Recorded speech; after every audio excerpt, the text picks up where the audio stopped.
Bien, eh, la idea de hoy es platicar entonces qué hacemos los computólogos en general para ponernos en contexto respecto a lo que se hace en el curso, digamos, ¿no? Este, pues bien, los científicos y la ciencia pues se dedica por supuesto a estudiar el mundo y el mundo es un lugar muy complicado, ¿no? En general. Este, para prácticamente cualquier fenómeno que uno piense, hay una multitud de factores que influyen en él. Por ejemplo, si les digo qué determina el movimiento de una canica sobre una mesa ligeramente inclinada, ¿qué me dirían? ¿Qué cosas influyen en el movimiento de la canica? La fuerza, La gravedad, ándale. Sí, la fuerza de gravedad, sí. ¿Qué más? Inclinación de la mesa. La fricción, la dirección, la inclinación de la mesa. La inclinación de la mesa porque eso determina el efecto de la componente de la gravedad que influye sobre el movimiento de la mesa en el plano del movimiento, ¿verdad? Ujú. La forma de la canica, en efecto, ¿no? La masa de la canica. Ujú. La resistencia del aire, muy bien, sí. Ya vieron, ya hay un chorro de factores que están ustedes diciendo ahí, ¿no? Cuando estaban en sus clases de física, en el bachillerato, pues por supuesto simplificaban el problema, ¿no? Le quitaban variables de ahí. Si consideráramos todavía más cosas, pues fíjense, la resistencia del aire, por ejemplo, que ya mencionaron aquí Manuel, en principio depende de la densidad del fluido donde estamos moviendo, ¿no? O sea, es la densidad del aire, pues. Y la densidad del aire depende de la temperatura. Así que también debería influir entonces la temperatura en el movimiento de la canica. Pero es que cambia muy poquito igual influye, ¿no? La canica es de vidrio, refracta la luz, recibe impacto de fotones, depende de qué tan iluminada esté, ¿no? También. O sea, hay cosas que uno dice, ¿realmente importa o no? Y uno acaba quitándolas. A lo largo de la historia de la ciencia, uno se ha dado cuenta que esas cosas que uno ha ido quitando realmente sí importan, ¿no? Y entonces uno hace cada vez modelos más finos de las cosas. Hay cosas que realmente a uno no le interesa considerar por el momento, pero que a final de cuentas están ahí presentes, ¿no? Si uno trata de explicar un fenómeno considerando todas las variables que influyen en él, todas, por supuesto no se va a poder. Nunca avanzaríamos si hiciéramos algo así, ¿verdad? Hay cientos de factores que influyen en las cosas y que no estamos considerando porque pues, tratamos de conocer algo, ¿no? Tratamos de simplificar las cosas para poder a dar un pasito, aunque sea pequeño, en el conocimiento. Siempre simplificamos, ¿no? Siempre estamos haciendo cosas como esa. Hacemos un modelo, digamos, que representa a la canica sobre la mesa y no considera todas aquellas cosas que consideramos despreciables. Como decía hace ratito, algunas de esas cosas despreciables después resulta que no lo son, pero en primera instancia uno las desprecia, ¿no? Porque esto, si Galileo hubiera considerado importante la temperatura de esa tarde en Pisa cuando arrojó los pesos desde la torre inclinada, entonces nunca hubiéramos tenido una pequeña aproximación a la teoría de la gravedad, ¿no? No podemos estar considerando todo siempre, porque entonces la ciencia no avanza. Así que lo que hacemos siempre es abstracción. Es una abstracción, ¿no? Siempre quitamos todo aquello que consideramos que no es relevante para explicar el fenómeno y nos quedamos con lo que consideramos que sí es relevante, ¿no? Hacer eso es hacer una abstracción, es apartar lo que consideramos irrelevante, es apartar lo que consideramos que no importa. Por ejemplo, ahí en ese slide hay, eso es un grabado de Doré, de Gustave Doré, que representa, por supuesto, ya sabemos, ¿no? A Don Quijote y Sancho Panza, en algún lugar, por supuesto, de La Mancha, ¿no? Y si se dan cuenta, no necesitamos conocer el color de la tierra ahí, ni cuáles son las especies de plantas que están ahí alrededor, ni la localización geográfica exacta, ni saber dónde estaba el sol, nada, ni los colores de nada, ¿no? Nos basta con eso que está ahí, que logra captar lo esencial de la escena, ¿no? Sin necesidad de detalles innecesarios, de detalles adicionales, ¿no? Como los colores y cosas por el estilo. Es decir, eso ya es una abstracción. Estamos haciendo un modelo de la realidad que quita algunos elementos que consideramos que no importan para la comprensión, para el impacto estético que tenga o para lo que sea que estemos pretendiendo hacer. Esta es otra. Los mismos personajes, diferente abstracción. Esta es todavía más extrema, ¿verdad? Aquí, pues todo es blanco y negro. Ni siquiera hay tonalidades de gris. No hay tantos detalles como las texturas del piso, ¿no? Las plantas, etcétera. Todavía es más primitivo, digamos, ¿no? La aproximación de Picasso. Sin embargo, reconocemos hasta la escena, ¿no? Es la escena de los molinos de viento, cuando Don Quijote cree que son gigantes y va y los agrede, etcétera, ¿no? Este, es otra abstracción, es diferente. ¿Cuál es la buena? Pues no sé, las dos son buenas. Las dos logran captar lo esencial, lo que le interesaba al autor que captáramos. En ciencia, ¿habrá una aproximación buena, una abstracción correcta? No sé, depende de lo que estemos buscando, ¿verdad? Depende de las preguntas que querramos respondernos. La abstracción es la correcta si nos responde a lo que queremos, ¿no? Si nos permite encontrar las respuestas. Este, Cuando estaba hace algunos años preparando, de hecho, una plática similar a esta, ¿no? Dije, bueno, o sea, ¿qué tenemos en común, no? Los científicos. Entonces, fui con mis cuates ahí de la FAC, del Departamento de Física, y les pregunté, oye, tú cuando te enfrentas a un problema ¿qué es lo que buscas allí, no? O sea, ¿qué es lo que el físico pretende encontrar en el problema? O para resolver el problema, mejor dicho. Lo que la mayoría me dijo es, bueno, es que yo sé que en ese fenómeno están influyendo leyes de la naturaleza. Yo quiero saber cuáles son las leyes que determinan lo que estoy viendo allí, ¿no? Cosas como eso que está ahí, ¿no? La ley de la gravitación universal. Este, en algún momento, por supuesto, hay algún fenómeno que se explica gracias a esa ecuación que está ahí. ¿Quieren saber cuál es la ley que está influyendo en el movimiento de Saturno alrededor del Sol? Esa, ¿no? La ley de la gravitación universal. Buscan eso entonces, ¿no? Buscan las correlaciones necesarias para saber cuál de las leyes de la naturaleza son las que están influyendo en el fenómeno que ven.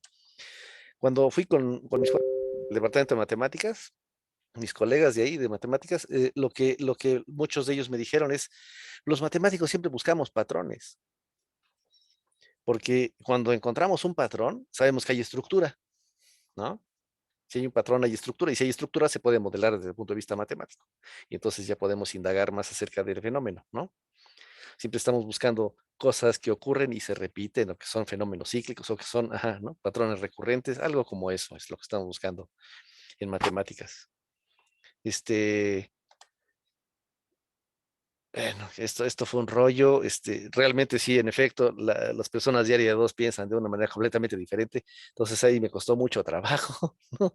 Porque como que todos decían cosas completamente distintas. Pero después de un rato de estar platicando con algunos de ellos así ya en grupo, digamos, llegamos a la conclusión, o bueno, llegué a la conclusión de que lo que buscan los biólogos, por ejemplo, son relaciones entre organelos de una misma célula, relaciones entre órganos de un mismo ser vivo, relaciones entre distintos seres vivos de un mismo ecosistema, cosas como esa, ¿no? Buscan relaciones, y cuando tienen las relaciones, pues, tienen materia de estudio, pues, ¿no? Y así para cada una de las disciplinas de la facultad, los actuarios, por ejemplo, ven como que está ocurriendo uno de un conjunto muy grande de posibilidades y les interesa medir cuál es la probabilidad de que ocurra cada una de esas. Digamos que les interesa ver cuál es de la baraja de posibles mundos, cuáles son las posibilidades y cuál es la probabilidad de que ocurra cada una de esas. Habrá eventos favorables, habrá eventos que no lo sean y quieren evaluar el riesgo de que ocurran los no favorables, ¿no? Algo como eso hacen permanentemente. En computación, ¿qué hacemos? Pues normalmente lo que hacemos los computólogos es enfocar todo como un proceso, ¿no? Siempre vemos lo que queremos observar, ¿no? Del fenómeno que nos interesa o del problema que queremos resolver, queremos enfocarlo como si fuera un proceso, un proceso de cambio. Recibe una entrada, produce una salida. Y por supuesto nos interesa saber si ese proceso es computable o no, ¿no? Generalmente. Y lo que hacemos, por supuesto, es entonces modelar ese proceso. Si es computable está chido porque lo podemos modelar con un algoritmo.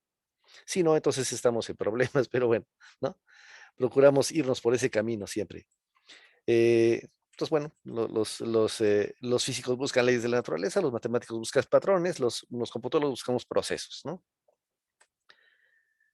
Y bueno, eso es justamente la abstracción fundamental de nuestra disciplina, ¿no? Siempre cuando hacemos esta ascensión de lo concreto al abstracto, lo que hacemos es modelar algún proceso que está teniendo lugar allí, ¿no? En general. ¿Hasta aquí alguna pregunta? ¿Algún comentario interesante? ¿Algo que les gustaría decir?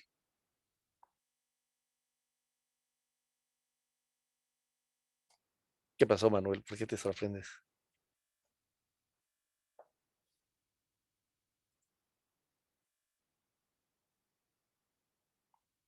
Órale.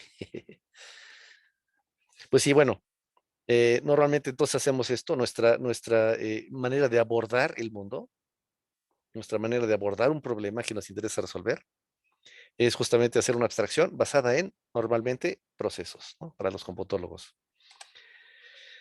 Eso significa ya un chorro de cosas, ¿no? Hacer una buena abstracción en el sentido de que a nosotros nos interesa es entonces esto, para empezar, identificar cuál es la entrada, qué es lo que entra al proceso para transformarse y producir a final de cuentas la salida, qué es lo que tenemos de entrada, cuáles son los datos que tenemos, de qué disponemos para entrar al proceso. Por supuesto, nos interesa identificar la salida, qué es lo que qué es lo que se produce a la salida que resuelve el problema, ¿no? ¿Cuáles son las características que hacen de la salida realmente una solución, ¿no? No cualquier conjunto de datos puede ser una solución a este problema. Necesita cumplir con esta y esta y estas condiciones. ¿Cuáles son esas condiciones? ¿No? Una vez que tenemos claro esas dos cosas, lo que pretendemos es buscar el mapeo que lleve esto a esto, ¿no? La entrada a la salida. ¿Cómo transformamos lo primero en lo segundo? ¿Cómo construimos el algoritmo que vaya obteniendo a partir de los datos de entrada los de salida que resuelven mi problema, ¿no? Con base en eso ya podemos hacer el programa y por supuesto entonces resolver el problema cuando lo regresamos al terreno de lo concreto, ¿no? Voy a poner un par de ejemplos de problemas que me ha tocado, digamos, enfrentar en la disciplina. Este es el primero de ellos. En algún momento estaba yo en mi cubículo y llegó un cuate que se llama Víctor Germán, perdón, no, Germán Haber, tocó la puerta, ¿no? Y me dice, oye, pues, él y yo ya nos conocíamos porque habíamos hecho algunos proyectos de Tlahuizcalpan cuando el Tlahuizcalpan estaba en construcción, ¿no? Tenía que ser proyectos académicos para los laboratorios. Llegó y me dijo, oye, pues, tengo un proyecto, tenemos un problema, quisiera ver cómo le podemos hacer para resolverlo, ¿no? El proyecto era un proyecto de aprovechamiento de nuevas fuentes de energía, particularmente energía solar, ¿no? Él estaba involucrado en la parte de energía solar. Este, el esquema general de funcionamiento de lo que estaban haciendo es este. Ustedes tienen paneles solares. Esto es antes de la reforma eléctrica que nos permitía echar, contrario a lo que quisiera el gobierno actual, echar energía a la red, ¿no? Cuando la estás produciendo y que eso te sea descontado de la que consumes, ¿no? Que se te cobre solamente la diferencia, como a los Oxxos, como a FEMSA, ¿no? En ese entonces no se podía, ¿no? Y entonces tú, la energía que producías, pues, no podías echarla a la red para que te fuera económicamente rentable. Lo que tenías que hacer entonces era almacenarla para poder utilizarla cuando no podías disponer de la energía para producirla, la noche, ¿no? Entonces, bueno, la idea es entonces que uno recibe energía solar a través de los paneles solares, la transforma uno, por supuesto, en corriente eléctrica y a través de un sistema, pues, uno la guarda, la almacena en baterías, ¿no? Para después de ahí sacarla como corriente directa y a través de un inversor transformarla en corriente alterna que puedes utilizar en los enchufes y demás, ¿no? Entonces, la idea es, necesitamos saber el tamaño de las baterías, pero el tamaño de las baterías depende de algunas cosas. ¿Cuántas baterías necesitamos? Depende de cuánto consumes y de cuánto puedes captar para almacenar, ¿no? Este, Así que es importante saber, el consumo es fácil de calcular, pues, pero necesitas saber cuánta energía puedes captar. Ese era el problema de mi amigo, ¿no? ¿Cómo sé cuánta energía puedo captar? Para hacer eso necesitamos saber cuánto del cielo está despejado. Entonces, si tienes algo como eso, está chido. Está recibiendo toda la energía del sol en los paneles solares y puedes producir lo que ellos pueden, el máximo que ellos puedan, ¿no? Pero es diferente de esto. Chihuahua. Esperemos que se quite al rato con el vientecito y se vaya yendo y entonces podamos recibir otra vez, bueno, a veces no, ¿no? Una situación así, pues estás frito porque no puedes, no hay manera de que pasen los rayos del sol, ¿no? Entonces, si necesitas almacenar energía, necesitas saber cuánto puedes recibir. Y eso está en función de cuánto del cielo está despejado. A eso se le llama el índice de cobertura nubosa, Cloud Cover Index, que está ahí, las siglas están ahí, CCI. Necesitábamos calcular el Cloud Cover Index del cielo y hacer cosas como para los días de verano a las 4 de la tarde, el índice de cobertura nubosa estándar típico promedio es tal, y entonces necesitaría yo puedo captar tal cantidad de energía, puedo almacenar tal cantidad de energía, etcétera, ¿no? Cosas como esa es lo que querían hacer. Hacer estadísticas a largo plazo, digamos, para todo el año, estacionales a lo mejor, ¿no? Para determinar montos de cantidades de energía que se podían almacenar, etcétera, ¿no? Y mi misión, si decidí aceptarla, era pues, calcular el índice de cobertura nubosa. Esa era la salida. Eso era lo que resolvía el problema. ¿A partir de qué? Fotografías. Fotografías tomadas desde el techo de un edificio. Para eso teníamos una cámara, una Canon EOS 5D. El chiste del proyecto es que fuera barato porque querían poner muchas de estas estaciones a lo largo de todo el territorio nacional. Y entonces había que captar fotografías en Sonora y en Tamaulipas y en Veracruz, etcétera, ¿no? Y pues entonces si utilizaban equipo especializado, iba a subir mucho el costo del proyecto. Entonces necesitaban equipo barato. Esta no es una cámara fotográfica particularmente barata para un particular, pero sí es una cámara barata respecto al equipo científico, ¿no? Entonces utilizamos una cámara EOS 5 de Canon. Estaba perfectamente orientada norte-sur, ¿no? Y tenía un lente especial de 180 grados, que le llamaban de ojo de pescado, ¿no? Entonces captaba toda la bóveda celeste de un solo fregadazo, ¿no? En una sola toma. Y pues, tomaba fotos a intervalos regulares, cada 3 minutos, ¿no? Tomaba una fotografía del cielo y lo que había que hacer era calcular el índice de cobertura nubosa y almacenarlo en una base de datos, ¿no? Estar haciendo eso todo el tiempo para después poder calcular promedios, etcétera. Durante las horas del día, en la noche, por supuesto, ya no. La entrada, entonces, eran eso, fotografías digitales del cielo en formato JPEG. Todas las especificaciones que puedan obtener acerca de los datos de entrada son útiles. Después vamos a hablar acerca de eso. Entonces, son fotografías en formato JPEG de 4.368 píxeles de ancho por 2.912 de alto, a color en 3 canales RGB, de 8 bits cada canal de profundidad, 1.324 píxeles de radio de imagen útil. Fuera de ese radio, la imagen no sirve, ¿no? A veces tiene, no sé si notan aquí esta rayita de aquí, ese es que se coló la luz, eso no me interesa, hay que tirarlo a la basura, ¿no? Me interesa solamente el área útil de la imagen, que es de ese radio. La idea es entonces tomar fotos del cielo, procesarlas y determinar qué es nube y qué no. Y luego del total del cielo decir, pues el 50% es nube, el 25% es nube, cosas como esa, ¿no? Eso es lo que necesitamos. La salida es entonces eso, el índice de cobertura nubosa. Por ejemplo, un CCI de 0.4 significa que el 60% del cielo está despejado, el 40% está cubierto por nubes, ¿no? Eso es lo que necesitamos. ¿Y ahora qué hacemos? ¿No? ¿Cómo resolvemos el problema? Ya tenemos la entrada, ya tenemos la salida, ahora hay que determinar qué proceso me lleva una a la otra, ¿no? ¿De qué manera puedo tomar una fotografía, procesarla y obtener a final de cuentas el índice de cobertura nubosa? Ese es casi siempre el problema más rudo para los computólogos, ¿no? Ya que tienes bien especificada la entrada, bien especificada la salida, ahora, ¿cómo demonios hago lo de en medio, no? Ujú. Habría que clasificar en general, ¿no? Los píxeles de la imagen en los que son cielo, los que son nube, contarlos, y luego hacer algo como eso que está ahí. Esa es una simplificación, pero bueno, ¿no? Los que son nube entre el total, es decir, todos los que son cielo y los que son nube, ¿no? Con eso yo obtendría yo el índice de cobertura nubosa. ¿Están de acuerdo? La proporción del cielo cubierta por nubes. Pero luego, por supuesto, empiezan los problemas, los más difíciles, cuando uno ya está metido en el proceso, ¿no? Oye, pues el lente a final de cuentas está captando toda la bóveda celeste en una sola imagen.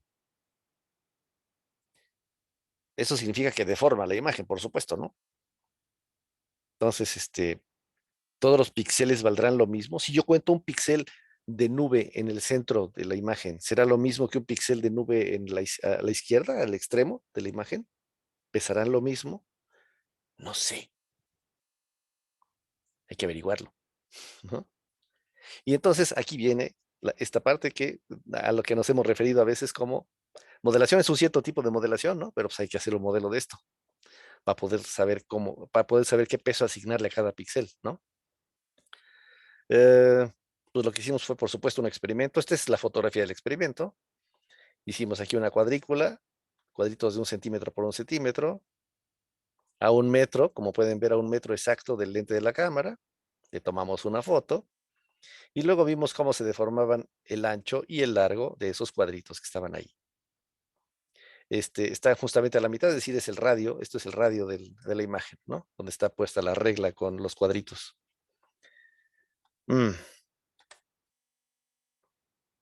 Así cambiaba el ancho de los cuadritos conforme uno iba de 0 a 90 grados, digamos, ¿no? Bueno, algo así. Es que está en radianes.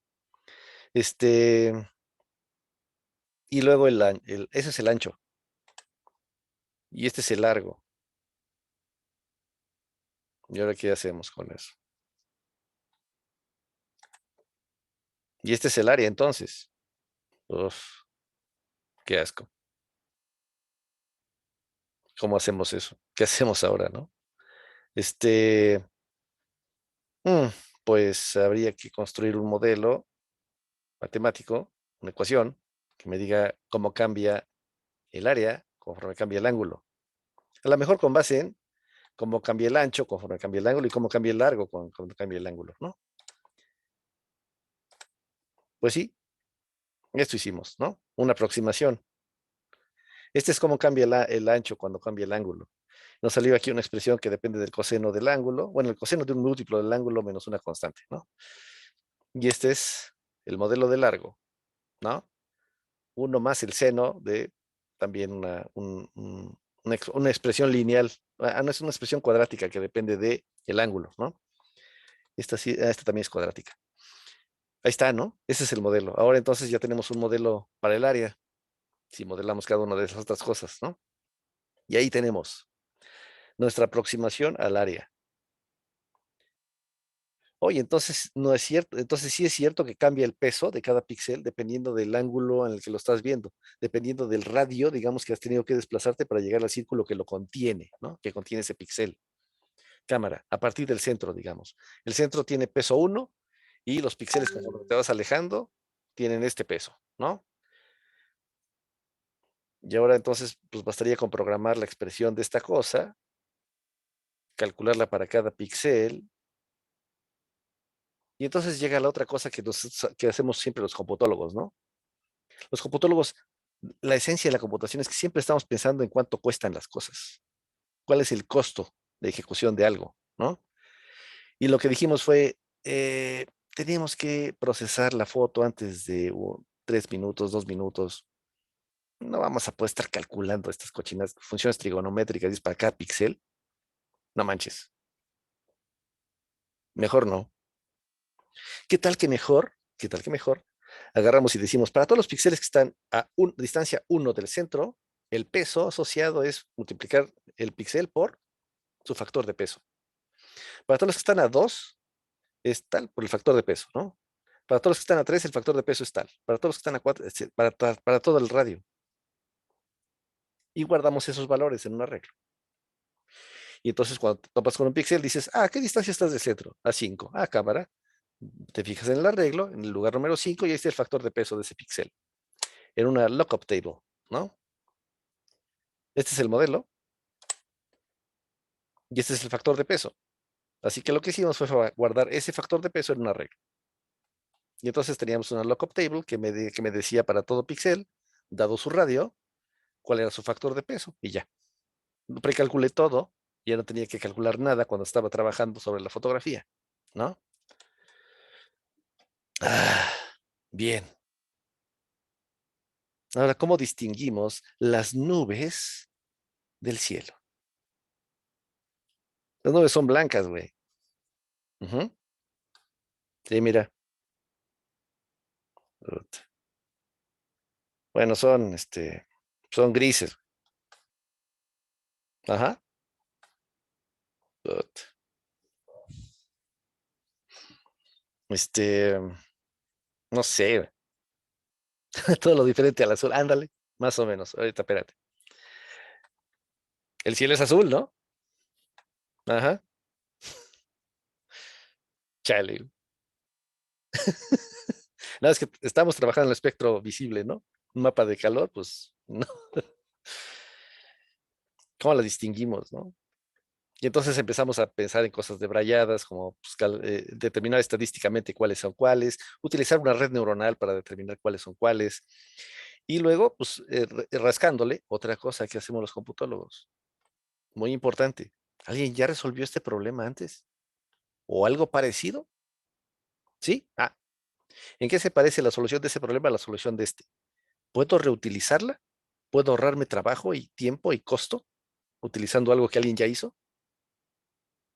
Ándale, buscar librerías. Esa es la esencia, en efecto. Aquí no era tanto buscar librerías, sino buscar pues, un criterio de clasificación. Y en efecto, ¿no? Unos investigadores australianos encontraron este mecanismo de clasificación con fotografías que estaban tomadas al revés, es decir, eran fotografías satelitales, ¿no? Y clasificaban el fondo entre cielo y nube, digamos, a partir de este criterio. Las nubes tienden a tener más rojo que azul, así que si calculas el cociente de la proporción de rojo o la cantidad de rojo de cada píxel entre la cantidad de azul del píxel, y eso es menor que cierto umbral, entonces es cielo, y si no es nube. El umbral que ellos fijaban era 0.92 o algo así, nosotros calculamos el nuestro mejor y era 0.95. No es perfecto, pero funciona bastante bien. Notarán que por supuesto hay lugares como los que están más al sur en la imagen, ¿no? Que no son clasificados bien, dice que son cielo y en realidad hay nube. Es una nube muy deshilachada, ¿no? Entonces no está tan mal que lo haya clasificado así, pero bueno, se equivoca un poquito, ¿no? Y así quedó, ¿no? Eso terminamos haciendo eso.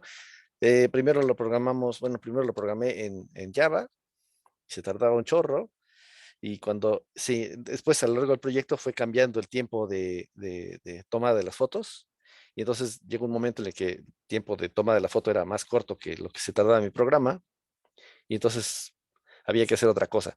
Eso por una parte, y por otra, al principio mi programa estaba ejecutándose en una laptop que estaba conectada por un USB muy largote a la cámara fotográfica, pero después, pues como querían hacer el proyecto que fuera más rentable, no podían estar en una laptop, ¿no? Entonces pusieron un equipo Raspberry, ¿no?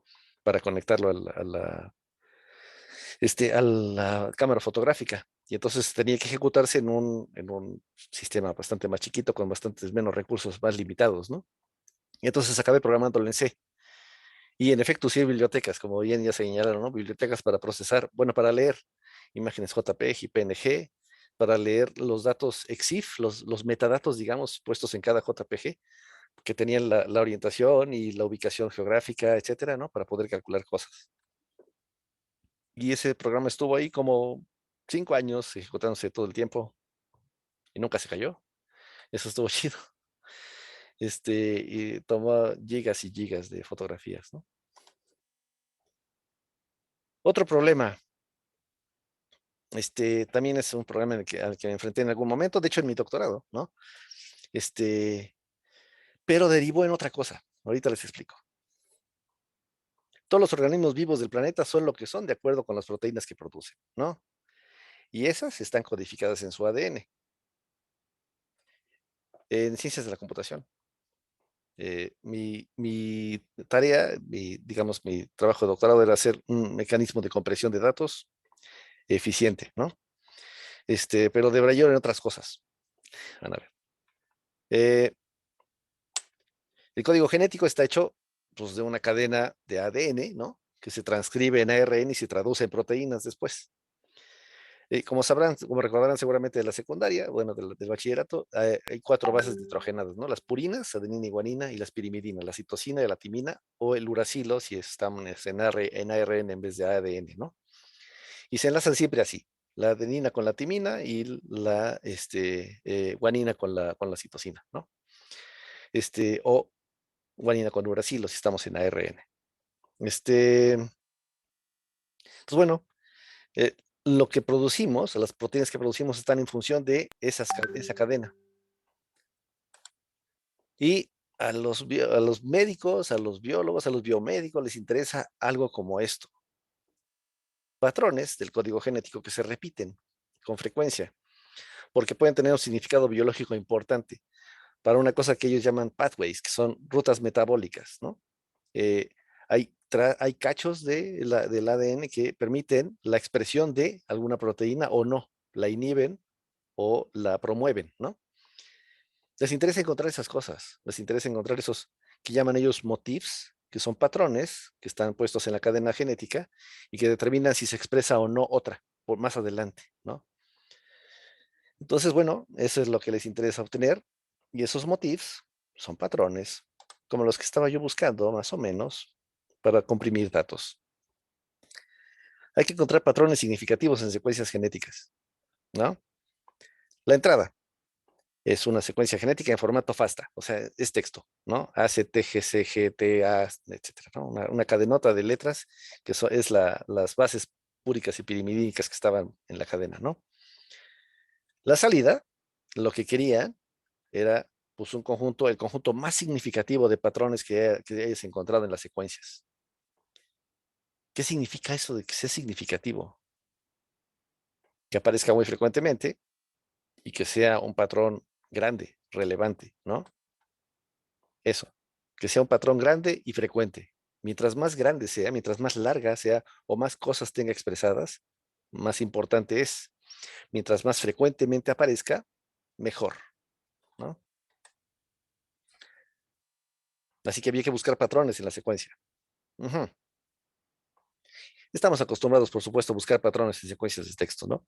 Por ejemplo, cuando comprimimos datos, como por ejemplo en formato zip, ¿no? Lempel-zip, el algoritmo de Lempel-zip, cualquiera de las dos versiones del algoritmo Lempel-zip hace eso, buscar patrones. Miren, voy a poner un ejemplo, ¿no? Este es un cacho de un poema de Sor Juana, y ahí puedo encontrar patrones. Estos, por ejemplo, ¿no? Al espacio, ¿qué espacio? Que se repite, como pueden ver, 2 veces. Espacio, me espacio, se repite 2 veces también. Ingrat, aquí está 1, 2 veces. Amante también aparece 2 veces. O aquí en mi amor, aparece también 2 veces y está bien largote, ¿no? Eso está interesante.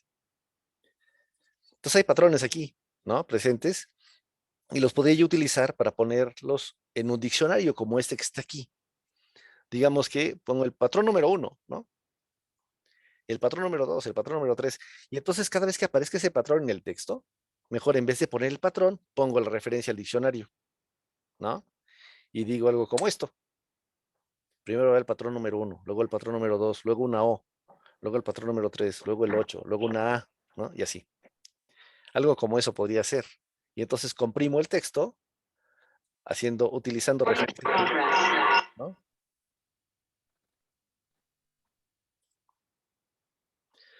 Poniendo de referencias a un diccionario. A eso se llama métodos de compresión basados en diccionario. Como les dije, Lempel-Zip es de esos, ¿no? Pero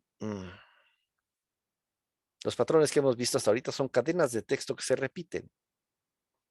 secuencias hechas por caracteres definidos, pero ¿qué tal si consideramos ahora secuencias de caracteres definidos e indefinidos? Algo así como ponerles wildcards, ¿no? En medio. Ajá, sí, alguien abrió su micrófono sin querer. Son patrones más generales.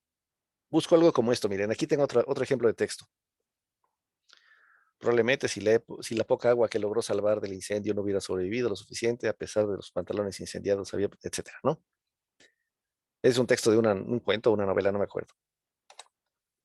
Pero miren, N, alguna cosa en medio, alguna letra cualquiera en medio, luego una E, luego dos letras más, o dos caracteres más, vamos a ser más claros, dos caracteres más, y luego una I, por ejemplo, aparece aquí. Hay una N, luego aquí hay una T, pero eso no me importa, luego hay una E, luego un espacio y una S, y luego una I. N, E, I, con estos espacios en medio, ¿no? Que no estoy considerando. Luego aquí también está N, E, I, aquí también, y aquí también, y aquí también, y aquí, ¿no? Aparece 7 veces. Es un patrón frecuente, ¿no? Aparece 7 veces, tiene 3 símbolos definidos, la N, la E y la I, tiene 3 símbolos sólidos, así se le dice en la terminología de motifs, y tiene tamaño 1, 2, 3, 4, 5, 6. Se extiende por 6 caracteres, ¿no? Cámara. Me interesa buscar patrones como este, porque a veces hay secuencias genéticas, digamos, en donde hay pequeñas alteraciones que no influyen en la expresión o no de lo que siga. Y N aparece 2 veces, tiene 3 símbolos sólidos, tamaño 5, ¿no? Bueno, hay que buscar patrones como estos entonces. Y eso es lo que yo hice en mi doctorado. En mi doctorado la idea era buscar patrones de este tipo y construir un diccionario a partir de ellos como una generalización de lo que se hacía, de lo que ya se hace desde hace mucho, ¿no? De buscar secuencias de caracteres, cadenas de caracteres, ¿no? Repetidas. Aquí yo estaba buscando patrones más generales para ponerlos en un diccionario y hacer referencia a ellos, en vez de poner el patrón, pongo una referencia a él, nada más digo quiénes están en los lugares de wildcard, digamos, ¿no? Y ya. Y entonces puedo comprimir potencialmente más que si solo utilizo cadenas, ¿no? Mm. Cuando uno busca cadenas consecutivas de símbolos, ¿no? O sea, subcadenas que se repiten, con todos los símbolos sólidos, digamos, a eso se le llama maximum common substring. Y es un problema que se resuelve polinomialmente. Es decir, la complejidad del problema es tal que el algoritmo que lo resuelve crece en complejidad polinomialmente respecto al tiempo, ¿no? Perdón, el tiempo crece polinomialmente respecto al tamaño. Para patrones generales rígidos como estos que estaba yo mencionando, tuve que demostrar la complejidad y resultó que era NP completo, ¿no? Demonios. Un problema intratable. De esos para los que no hemos encontrado un algoritmo que lo resuelva en tiempo polinomial, ¿no? Chale. Y luego habría que determinar de esos que encontré, si, suponiendo que ya los hubiera yo encontrado, los patrones generales, los motifs, pues, ahora hay que elegir de ahí el subconjunto que me permite expresar en menos símbolos el texto que quería yo comprimir. Es decir, el optimal pattern subset. A ese problema también demostré que era NP completo. Y entonces dice uno, chale, ¿por qué, Dios mío? ¿No? Y ¿y ahora qué hago? ¿Qué hace un computólogo cuando pasa esto? ¿Qué hace un computólogo cuando se enfrenta con un problema NP completo? Llora. Sí, lloré mucho, sí. Rezarle a Turing. Ándale, también sí. No, pero el problema con los problemas, NP completos es ¿no? ¿Y por qué? ¿Por qué? O sea, fíjate, por ejemplo, ¿no? Un problema NP completo. El problema del agente viajero, ¿no? En el problema del agente viajero tenemos N ciudades y cualquier permutación de esas ciudades es un posible camino, ¿no?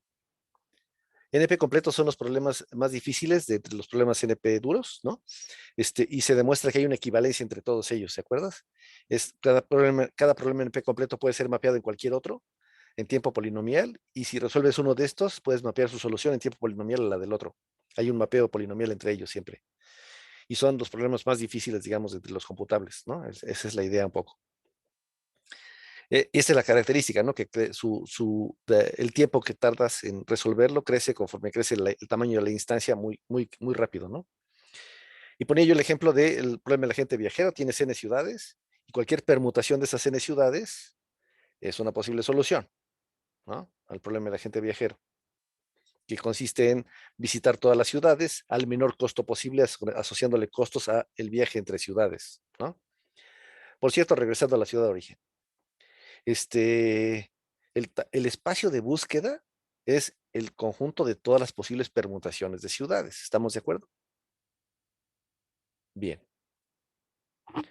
¿Cuál es el espacio de búsqueda en un problema de ordenación?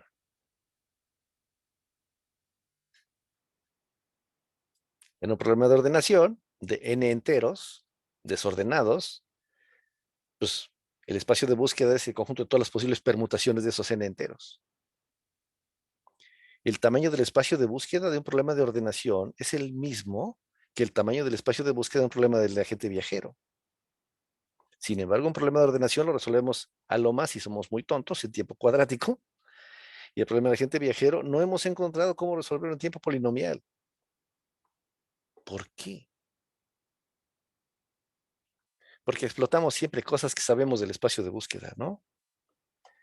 Siempre que tenemos un problema de ordenación y buscamos, por ejemplo, en un algoritmo chafa, buscamos al mínimo del conjunto y lo ponemos hasta adelante, nos quedamos con todos los n-1 que quedan, ¿no? Pero ya ordenamos ya sabemos que de ese espacio de soluciones no hay ninguna solución que no tenga ese carnal en primer lugar. Punto. Cortamos de tajo un chorro de posibles soluciones que ya no tenemos que explorar, ya las tiramos a la basura. Ninguna que no empiece con el mínimo es una solución. Punto. En cambio, el problema de la gente viajero no sabemos eso. No sabemos a quién poner hasta adelante, no sabemos cómo cortar el espacio de búsqueda. Tenemos que buscar todas las posibles soluciones si queremos realmente encontrar la solución efectiva al problema, ¿no? Esa es la clave, ¿se dan cuenta? La clave es, no puedo ahorrarme el trabajo, tengo que pasar por todos. Es enorme el dominio de búsqueda y no hay pistas. Hay que buscar elemento por elemento. Demonios. Ah. La solución entonces para resolverlo o voy a decir la palabra correcta, para aproximar la solución en un tiempo razonable, es no pasar por todo el espacio de búsqueda, ¿no? Preguntaba Víctor Emiliano, ¿por qué no sabe a cuál poner por delante en las permutaciones del agente viajero? Porque de entrada no sé si la solución correcta va a empezar con un viaje de la ciudad A a la ciudad F, o si va a empezar con un viaje de la ciudad A a la ciudad R. No sé, ¿no?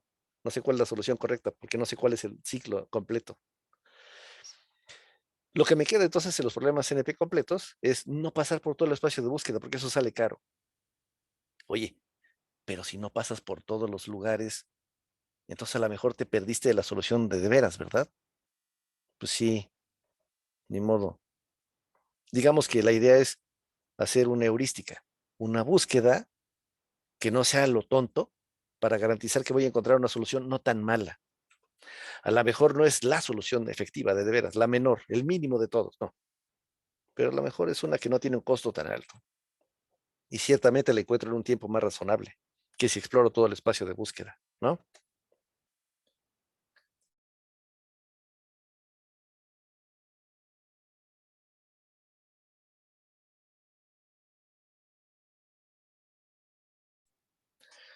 Pues bien, entonces inventamos una heurística.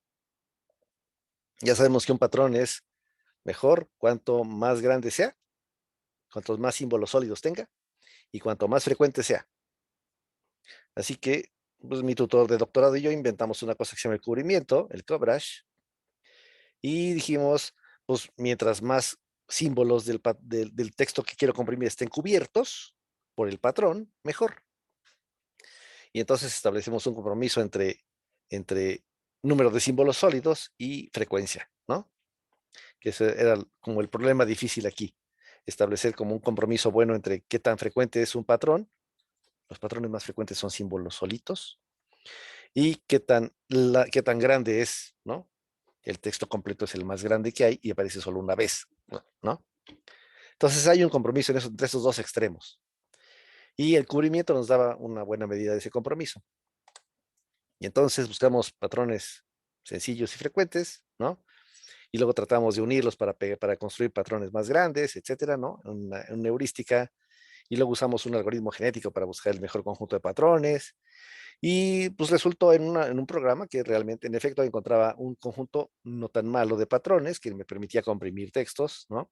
Con un desempeño mejor que algunos otros algoritmos de compresión, en términos de la compresión, no en términos del tiempo que se tardaba, porque se tarda un buen, ¿no? Pero bueno, cuando le platicamos esto a unos cuantos biólogos, dijeron, oye, es lo que hacemos nosotros.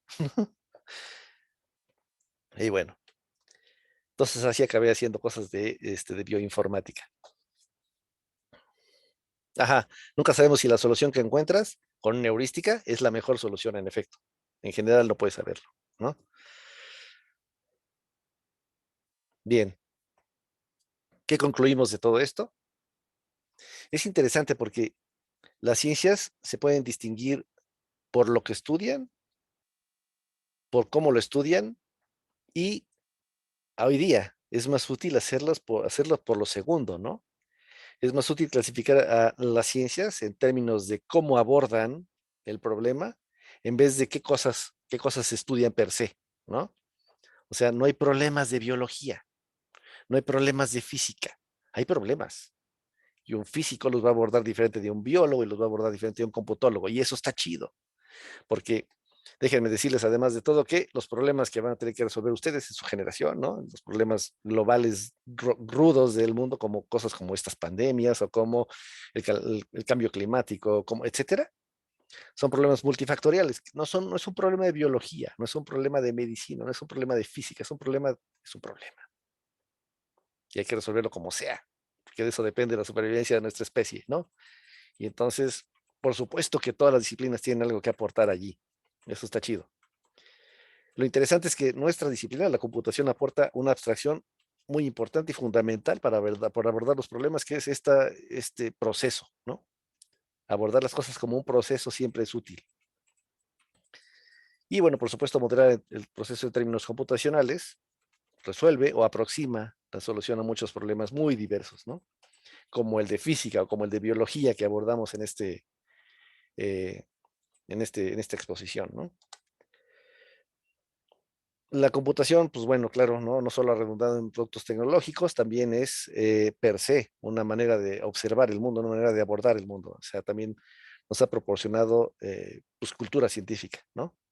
Este, y bueno, facilita un enfoque interdisciplinario, transdisciplinario al abordar los problemas, ¿no? Porque a final de cuentas los computólogos acabamos, eh, digamos, abordando problemas que no necesariamente son, bueno, o podemos transformar en problemas computacionales, aunque per se no lo sean. Su dominio original era otra cosa, ¿no? Y ya. ¿Tienen preguntas, dudas?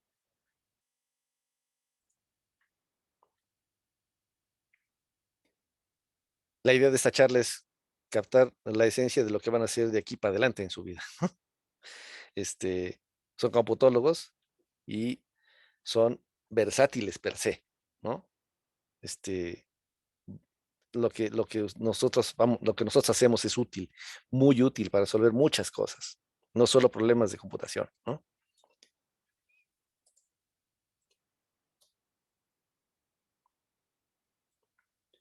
En el de biología no tuve que aprender gran cosa, bueno, hasta después, digamos, ¿no? Después tuvimos un seminario con los biólogos que estaban interesados en esto, y más bien sí acabé aprendiendo un chorro de cosas que tienen que ver con biología molecular, pero pues digamos nada más como marginalmente, porque realmente mi programa no se enfocaba en cosas que tuvieran que ver con un significado biológico. Después los resultados los interpretaban los biólogos, ¿no? Y, mira, sí, este es un pathway que está vinculado con la apoptosis, por ejemplo, ¿no? La apoptosis es la señal que le dice a las células cuándo morir. Entonces estaba analizando pacientes con cáncer. En el cáncer, las células se olvidan de morir, ¿no? Se les olvida la apoptosis, pues. Y entonces estaban buscando patrones que tuvieran que ver con el pathway de la apoptosis, ¿no? Y sí, acaba uno haciendo cosas interesantes, vinculándose con otras disciplinas, haciendo, y además muy emocionante. Sale. No tienen preguntas, dudas, etcétera. Entonces, nos vemos el lunes, sí. Yo espero subirla hoy, al ratito. Si no la subo hoy, me recuerda, porfa, si no se me olvida luego.